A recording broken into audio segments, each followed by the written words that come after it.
라고 혹시 오해할 수 있지만 사실은 메리 크리스마스도 메리 크리스마스지만 메리 크리스마스가 성경적이다는 말씀입니다. 미리 준비하는, 미리 예비하는 그런 크리스마스다 하는 거죠. 그러니까 오늘만 메리 크리스마스가 아니고 항상 미리 크리스마스죠. 예수 그리스도께서 오시기 전까지 우리는 날마다 준비하면서 처음 오신 예수 그리스도 준비하는 것처럼 또 다시 오시는 예수 그리스도를 준비하는 그런 우리가 신앙생활이 되어야 할 줄로 압니다.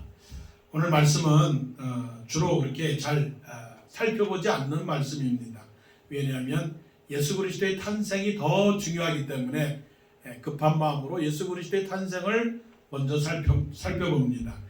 양치는 목자들에게 천사들이 와서 너희에게 전할 큰 기쁨의 소식을 너희에게 전하노라. 얼마나 아름다운 그런 소식입니까? 그런데 그런 소식 앞서서 오늘 본문 사가랴와 엘리사벳에서 일어나는 그런 것은 메리 크리스마스 전에 미리 크리스마스를 지금 준비하고 있는 겁니다. 예수 그리스도가 오시기 전 6개월 전에 이미 세례 요한을 탄생시키려고 하는 세례 요한을 이 땅에 낳게 하시는 하나님의 플랜을 지금 보여주고 있는 것이죠. 그래서 성경에 이사야에 말씀하시는 건 뭐냐면 너희들은 광야에서 여호와의 길을 예비하라. 너희는 사막에서 주의 그 지름길을 첩경을 평탄케 하라. 그런 말씀을 하셨습니다. 그러니까 세례 요한이 이 세상에 태어나는 것은 하나님의 예언이 이루어지는 것이고 그 하나님의 예언은 미리 준비를 하시는 것입니다. 그러니까 이 세상에 준비 없는 건 없습니다. 어떤 사건을 만들 때 어떤 행사를 이룰 때 그 행사가 완전하게 이루려면 무엇을 해야 됩니까? 준비를 해야 됩니다. 준비. 오늘 성경 말씀에서도 이런 말씀이 있습니다. 이 17절에 그가 또 엘리야의 신령과 능력으로 주 앞에 먼저 와서 아버지의 마음을 자식에게 거스리는 자를 의인의 슬기에 돌아오게 하고 주를 위하여 세운 백성을 어떻게 한다고요? 준비하리라. To make ready a people prepared for the Lord라고 나왔어요. 그러니까 예수님이 탄생하기 전에 준비한다면, 지금 우리가 메리 크리스마스를 즐기려고 한다면 우리는 미리 크리스마스의 과정이 필요한 거예요. 미리 크리스마스를 준비하는 사람들, 미리 크리스마스를 준비하는 기다리는 교회들, 미리 크리스마스를 정말 기뻐하는 그런 신앙들은 어떤 것인가를 우리는 살펴봐야 할 것입니다. 오늘 말씀해 보니까 한 가정이 나옵니다. 그 가정이 어떤 가정이냐면 제사장의 가정이에요. 어떤 제사장? 그 제사장의 이름은 사가랴입니다. 그 부인은 엘리자벳입니다. 근데 사가랴와 엘리자벳의 가정은 오늘날로 말하면 귀족 가정이에요. 귀족 가정. 사회적으로나 신앙적으로나 또 여러 가지 지식적인 것이나 보통 가정이 아닙니다. 말씀해 보니까 유대왕 헤롯 때의 아비야 반열의 제사장 한 사람이 있었으니 이름은 사가랴요 그의 아내는 아론의 자손이다. 그야말로 귀족 명문 가정이에요. 그래서 명문 가정의 한 남자 제사장과 명문 가정, 그것도 아론의 자손이니, 아론이면 그야말로 옛날 역사의 성골의 성골, 신라시대의 성골, 이런 뼈대가 있는, 정말 혈통이 있는, 신앙의 계통과 계보가 있는 그런 가정의 아들과 딸, 사람이 결혼을 해서 한 가정을 이루었습니다. 그런데 그보다 더한 것, 그 더한 것은 6절의 말씀이에요. 이 두 사람이 하나님 앞에 의인이니 주의 모든 계명과 규례대로 흠이 없이 행하더라. 대단한 거예요. 대단한. 이런 사람이 없습니다. 그야말로 완전한 사람이에요. 뭐 어떻게 말할 수 없는 사람이에요. 칭찬받는 사람, 신앙적인 사람, 경건한 사람, 훌륭한 사람이에요. 이 말씀 속에서 모든 계명과 규례대로 흠이 없이 행하노라. 성경에서 이 정도라면 대단한 거죠. 자, 하나님은 모든 일을 준비하시는데 미리 앞서서 예수 그리스도의 탄생 앞서서 세례 요한을 낳게 하는 그 역사 속에서 한 가정을 들어 쓰신다는 사실이죠. 하나님은 준비하시는데 어떤 사람을 준비하느냐? 의로운 사람을 준비하신다. 믿음이 있는 가정을 준비하신다. 하나님 앞에 부끄러움이 없는 가정을 준비하신다라고 하는 이런 귀한 사실이죠. 여기서 이제 의롭다라고 하는 말을 우리가 해석을 해야 되는데 의롭게 살고 있는 사람이에요. 의롭게 살고 있는 삶의 방향과 삶의 목적과 삶의 태도에 있어서 의로운 것을 의롭다고 하는 거예요. 그러니까 법정적인 면에서의 그 의로움을 말하는 건 아니에요. 그러니까 하나님 앞에서 의로운 자는 아무도 없어요. 그러니까 우리는 모두가 다 죄인이에요. 그러나 여기서 표현하는 것은 하나님 앞에서 완전하다라고 하는 것이 아니라 의롭게 살아가려고 말씀에 순종하려고 하는 그 사람의 생활을 말하는 거죠. 그러면 이 의롭다라고 하는 말은 정말 하나님 앞에서 아무런 흠도 없고 점도 없는 완전한 거룩한 거냐? 그건 아니라고요. 하나님 앞에서는 우리 모두는 다 죄인입니다. 그럼에도 불구하고 하나님의 의로운 옷을 입은 사람은 어떻게 살아야 돼요? 의롭게 살아야 되는 거예요. 하나님은 어떤 사람을 쓰십니까? 의로운 사람을 쓰십니다. 말씀에 순종하는 사람을 하나님은 들어 쓰신다는 거죠. 물론 하나님은 꼭 의로운 사람을 쓰는 건 아닙니다.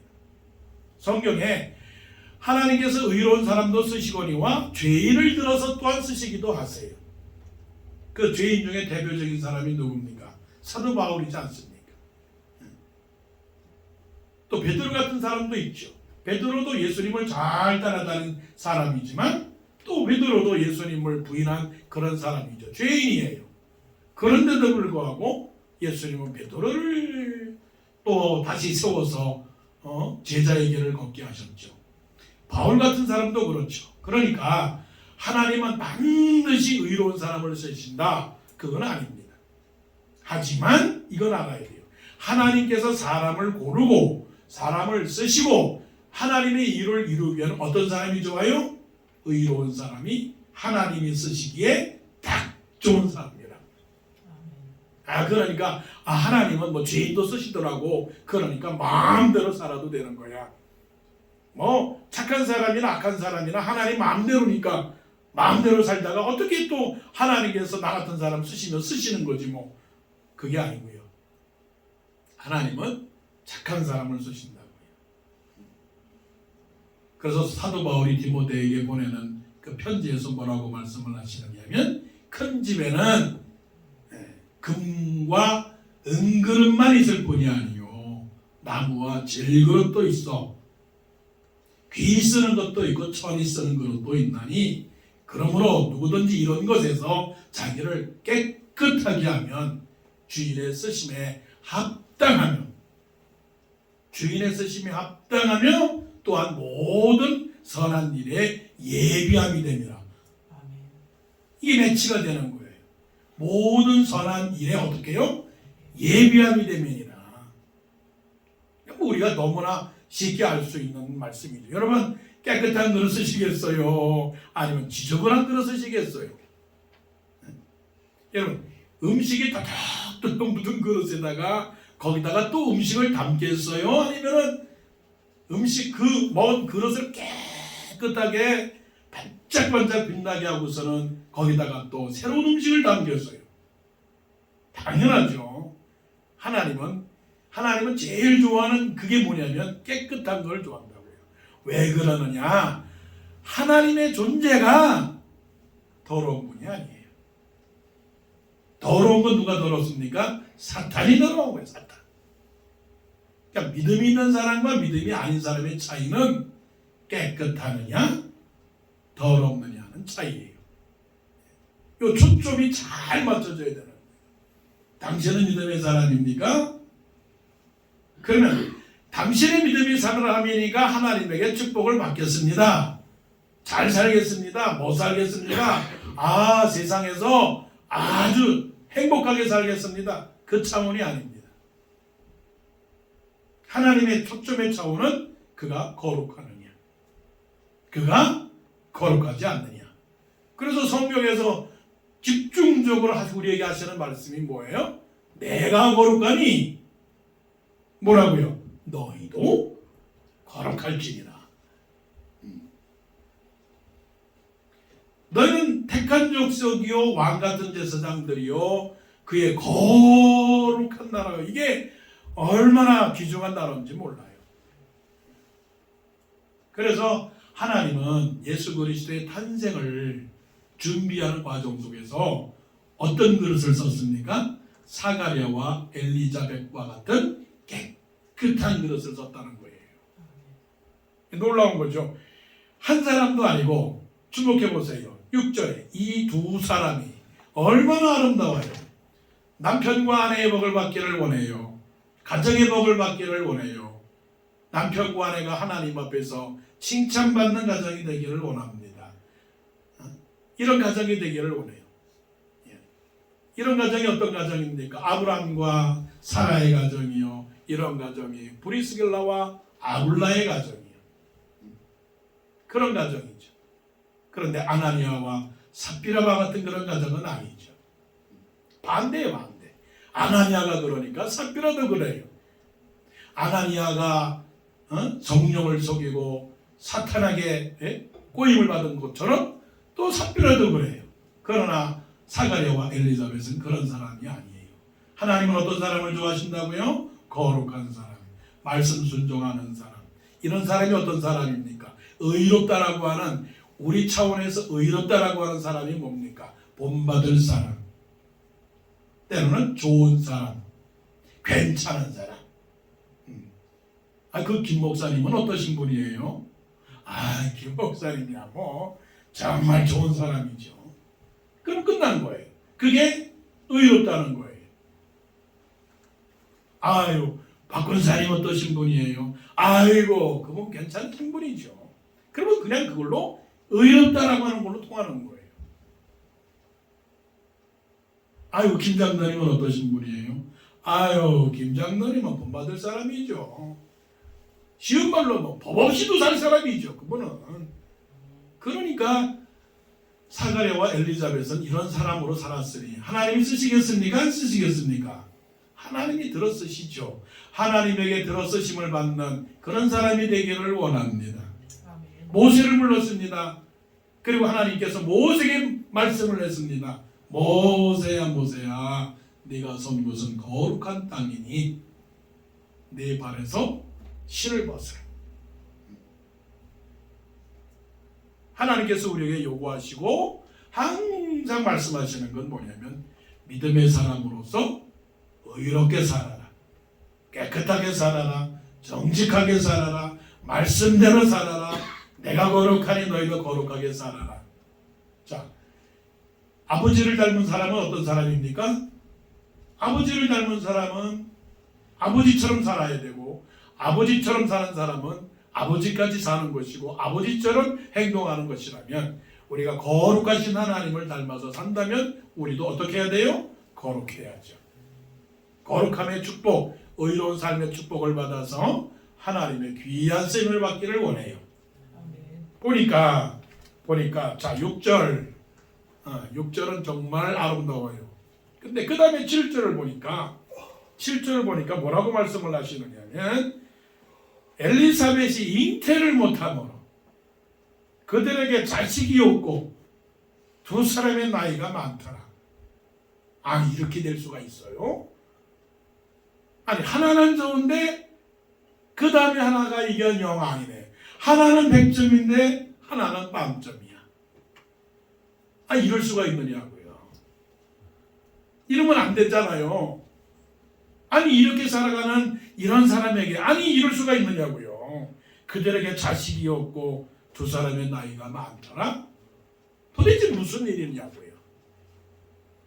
이 무슨 하나님의 플랜이냐고요.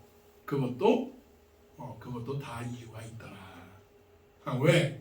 없으니까 어떻게 해요? 있게 하시는 거죠. 그 비결을 아세요? 그때는 없었어요. 근데 지금은 있게 하시는 거예요. 이들은 모르죠. 왜 하나님께서 다른 사람은 다 자식이 있는데 나이가 들도록 나이가 되도록 이거 자식이 있어야 되는데 자식이 젊을 때 자식이 있어야 되는데 지금 나이가 먹어서 이거 큰일 났네. 누구네 집 생각납니까? 누구네 집 생각나요? 아브라함. 누구네 집 생각나요? 한나네 집. 그래서 우리가 쉽게 하는 말로 뭐라고 말씀을 해야 되느냐면 없는 것에는 부족한 것에는 다 하나님의 뜻이 있다. 하나님은 없는 것을 채워주시고 없는 것을 있게 하시고 부족한 것을 넘치게 하시는 하나님이신 줄로 믿습니다. 그게 믿음이죠. 그거를 깨달아야죠. 자, 그런데 없다고 그냥 포기한 게 아니에요. 중요한 포인트가 있어요. 자, 13절에 천사가 그에게 이르되 사가랴여 무서워하지 말라. 너의 간구함이 들린지라. 말로 말하면 오메 포기하지 않았다는 거죠. 언제까지? 이거 굉장히 위기예요. 무슨 위기냐? 두 사람의 나이가 많더라. 몇 살인지 모르겠어요. 아브라함이 느꼈던 것처럼 사라를 보고 저 사람이 아이를 낳을 수 있겠느냐라고 했던 것처럼 하나님에게 그렇게 말을 했어요. 하나님, 저 사라는 안 됩니다. 안 돼요. 두 사람의 나이가 많더라라고 하는 건 위기잖아요. 조마조마하잖아요. 걱정되는 거죠.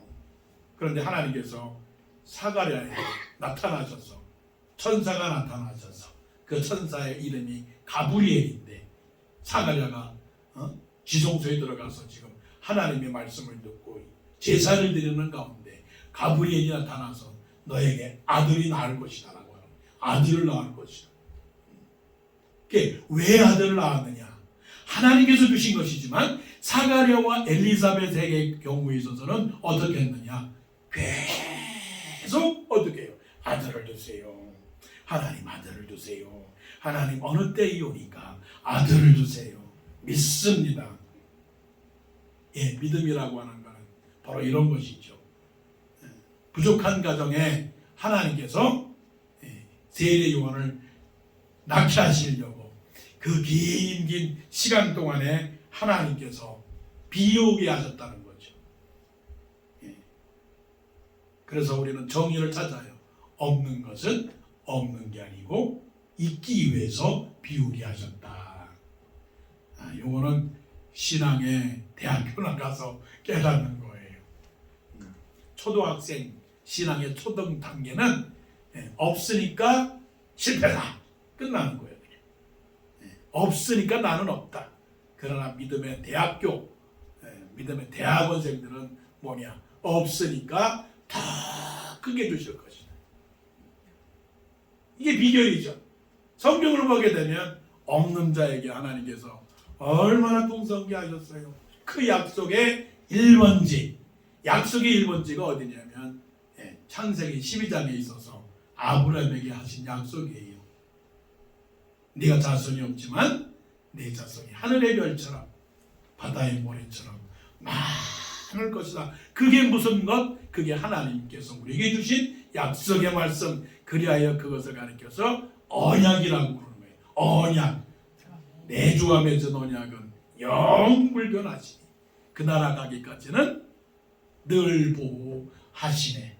자, 하나님은 어떤 가정을 들어 쓰신다고요? 없을 때 채워주시기 위해 쓰시는 거예요. 그게 하나님께서 준비하시는 성탄입니다. 그렇다면 주실 때 메리 크리스마스지만 예수 그리스도 오셨을 때 메리 크리스마스지만 그러나 없을 때 하나님께서 준비하시는 이 준비를 누려야 되지 않겠어요?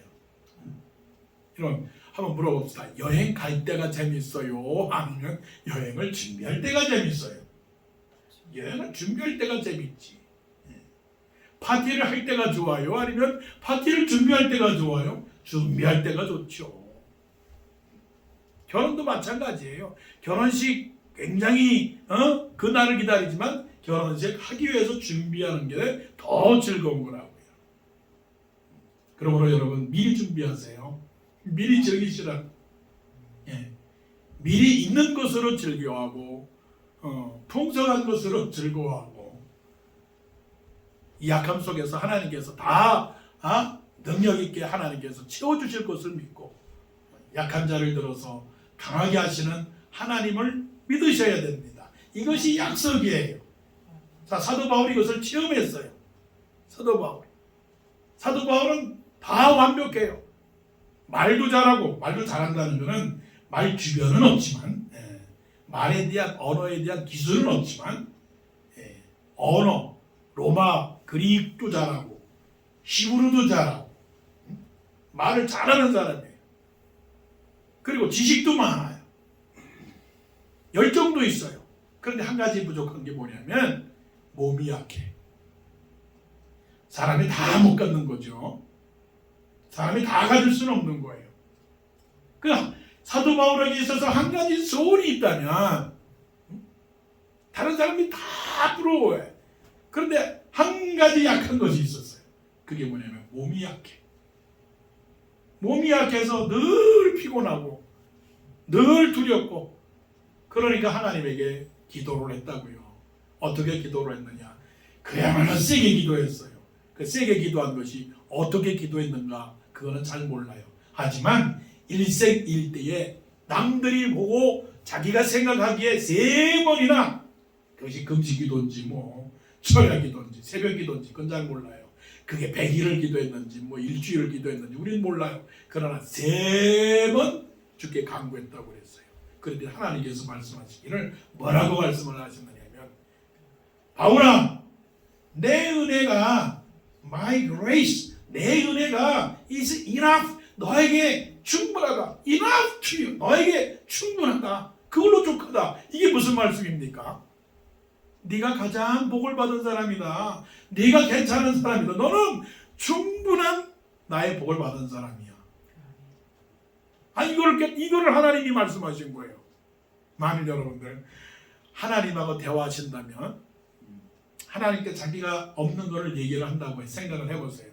근데 하나님께서 직접적으로 다이렉트로 하나님께서 나에게 말씀하시는 거예요. 뭐라고 말씀하시느냐? 내가 너를 지명하여 불렀나니 너는 내 것인데 너는 세상에서 가장 행복한 사람이고 가장 축복된 사람이야. 진짜 하나님이 나타나셔서. 그럼 뭐라고 말하실래요? 그래서 사도 바울이 이렇게 고백했어요. 이러므로 나의 약한 것을 오히려 나의 약한 것을 도리어 기뻐하노니 이게 말이 돼요? 약한 것을 기뻐한다라고 하는 건 뭐냐면 아니 우리는 있는 것을 자랑했는데 오히려 이 사람은 약한 것을 자랑했다고요. 이게 말이 안 되는 거죠. 그러면서 뭐라고 말씀하시느냐면 내가 도리어 약한 것을 기뻐하노니 이는 그리스도의 능력이 약할 때에 내게 머무르기 때문이다. 이는 그리스도의 능력이 약할 때에 온전하여짐이라 말씀하신 거예요. 성탄을 준비하는 우리들에게 미리 성탄을 예비하고 준비한다면 지금 준비하시는 거예요. 언제? 모든 것이 이루어질 때가 아니에요. 없을 때, 약할 때, 부족할 때, 몸이 아플 때, 그럴 때 하나님은 우리를 성탄을 준비하는 사람으로 사용하시는 거예요. 자, 사가랴에게 말씀을 하십니다. 네가 세례 요한이 태어날 것인데 요한 이름까지 지어줬어요. 하나님께서 사가랴에게 그 아들을 낳을 것인데 요한이라 이름을 지어줬는데 그 세례 요한 때문에 너도 기뻐하고 모든 사람이 세례 요한 때문에 기뻐한다. 14절 너도 기뻐하고 즐거워할 것이요 많은 사람도 그의 태어남을 기뻐하리니. 그래서 세례 요한이 어떤 사람이냐? 17절에 모든 사람들에게 예수 그리스도를 영접할 수 있는 준비를 하는 사람이다. 그런데 하나님께서 사가랴와 이 천사와 대화를 하는 가운데 사가랴가 이 사실을 다 용납을 못하니까 하나님께서 사가랴에게 비장한 말씀을 하셔요. 뭐라고 말씀을 하시느냐면 너 이제부터 10달 동안 10개월 동안 10months 동안 너 말 못해. 아주 중요한 하나님의 특단의 조치를 내리십니다. 자, 말씀 보십니다. 20절 보라 이 일이 되는 날까지 내가 말 못하는 자가 되어 능히 말을 못하리니 이는 네가 내 말을 믿지 아니함이거니와 때가 이르면 내 말이 이루어지리라 하더라. 이게 고민이 생겨요.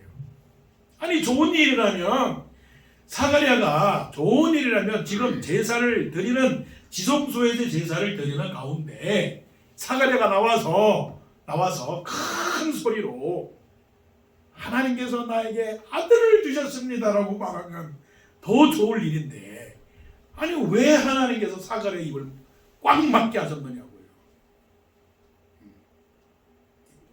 이게 침묵의 비밀이에요. 침묵의 비밀. 우리는 하나님의 말씀이니까 우리는 말씀을 믿고 말씀을 전하는 사람이어야 하기 때문에 입을 열어야 된다라고 말합니다. 입을 열어 말하라. 소리를 내라. 물론 세례 요한도 소리라고 했지만 그러면 이 말씀이 도대체 무슨 말씀이에요? 믿는 사람이 말하지 말래요. 근데 예수님께서 마태복음 8장에서도 비슷한 말씀을 하셔요. 중풍병자가 나병 환자죠. 나병 환자가 예수님께 와서 그 나병은 그 한센스 병이죠. 그 한센스 병을 고쳐달라고 그러니까 예수님께서 그 나병 환자를 고쳐주었거든요. 고쳐주고 나서는 말씀하기를 네 몸을 제사장에게 가서 보여라. 왜냐면 구약에서는 제사장이 보고 그 병이 고쳤느냐 안 고쳐졌느냐 판단은 제사장이 하거든요. 제사장에게 가서 보여줘라 말씀을 하시고 나서 예수님께서 그 나병 환자에게 뭐라고 말씀하시느냐면 아무한테도 말하지 마. 요거를 이제 메시아닉 시크릿이다 라고 말을 해요. 아니 예수님이 말씀을 하시는 분이 입을 열어서 다른 사람에게 가르치시고 전파하시고 전하시는 그 예수 그리스도께서 아니 왜 아무 말도 하지 말라고 하더냐. 여러분 신앙생활 하는 가운데 말씀을 할 때가 있지만 말씀을 안 할 때가 있어요. 예수님은 말씀만 하셨을까요? 아니요. 예수님은 말씀도 하셨지만 예수님은 홀로 고요한 침묵의 시간을 가지셨어요. 그래서 따로 새벽에 산에 올라가셔서 기도를 하셨다고 그랬어요. 기도라고 하는 것은 큰 소리를 내는 것도 기도지만 또 조용히 있는 묵상도 기도입니다. 때로는 소리를 질러야 되고 때로는 침묵을 할 필요가 있단 말이에요. 그러니까 어떤 사람은 기도를 크게 하셔야 됩니다. 그래야 응답합니다. 맞아요. 그러나 기도를 또 조용하게 하면 그렇게 조용하게 기도하면 하나님이 응답하지 않으셔 라고 말하는 것도 그건 뭐 바른 건 아니죠. 우리는 부르짖는 기도도 필요하지만 조용히 묵상하는 기도도 우리는 필요하죠. 시편 62편에서 말씀을 하시죠. 나의 영혼이 잠잠히 하나님만 바라미요. 나의 영혼이 어떻게 해요? 떠들지 아니하고 서둘지 아니하고 들리지 아니하고. 예수님은 십자가의 그 고통을 받으실 때 온 옆에 있는 사람들이 뭐라고 말하냐면 너 나쁜 사람이야. 네가 죄인이야. 네가 감히 우리 구약의 전통을 허물고 구약의 율법을 무시하고 네가 스스로 하나님이라고 하느냐. 얼마나 많은 비난과 비판과 그 소리를 들었는지 몰라요. 그런데 사도 베드로는 그 예수님을 봤거든요. 그러니까 그 예수님을 보고 베드로 그 후서에서 말씀하시기를 그는 욕을 받으시되 대신 욕하지 아니하시고 위협을 받으시되 또 그 위협을 하지 아니하시고 그는 잠잠한 어린 양과 틀가 없는 자 앞에서 잠잠한 양같이 그 입을 열지 아니하였도다. 굉장히 아주 그 깊은 경건의 척도예요. 경건의 척도, 신앙의 척도. 그것은 뭐냐면 침묵입니다. 말하고 싶지만 말하지 않는 것, 대들고 싶지만 대들지 않는 것, 노하고 분노하고 싶지만 분노하지 않는 것. 이 침묵의 비밀. 자, 왜 그랬을까? 10달 동안 침묵을 하셨다. 자, 10달 동안 침묵하셨다는 그 침묵은 뭐냐면 기다림 끝에 어떻게 해요? 터져 나오게끔 만든 거죠. 기다림 끝에 터져 나오는 거예요. 이거를 이제 보게 되면 압력밥솥이 땡그랑 하잖아요. 압력밥솥이 땡그랑. 그때 열면 어떻게 되는 거예요? 밥이 안 되고 맛없죠. 그래서 여기서 배울 수 있는 교훈은 침묵은 인내이다. 침묵은 기다립니다. 침묵은 기다립니다. 뭘 기다리느냐? 그래서 이 신앙생활한다라고 하는 것은 기다린다는 거예요. 누구를 기다립니까? 물론 예수 그리스도 이 땅에 오셨지만 누구를 기다립니까? 다시 오시는 예수 그리스도를 기다리는 거예요. 근데 그 기다리는 동안에 소리를 치고 그러면 되나요? 신앙을 후퇴하고 때로 원망하고 그건 하나님의 뜻이 이루어지지 않는 거죠. 그래서 보세요. 22절 보게 되면 그가 나와서 그들에게 말을 못하니 백성들이 그가 성전 안에서 환상을 본 줄 알았더라. 비밀이 있는 사람은 그 비밀을 간직할 수 있죠. 예수 그리스도의 탄생을 준비하는 우리가 미리 크리스마스를 즐기려면 어떤 사람이 되어야 되는가? 하나님 앞에서 의롭게 살아가는 사람이 진정으로 성탄 즐길 수 있는 사람이에요. 또한 부족함에도 불구하고 하나님께서 채워주실 것을 믿고 기다릴 때 오히려 그 기쁨이 더 넘치게 될 것이고, 그리고 무엇인가 내 마음대로 내 생각대로 하고 싶지만 그러나 내 마음대로 하게 되면 주의 뜻이 이루어지지 않으니 끝까지 인내하면서 자기 자신을 십자가에 못 박는 그런 사람이 말로 그런 사람이 진정으로 메리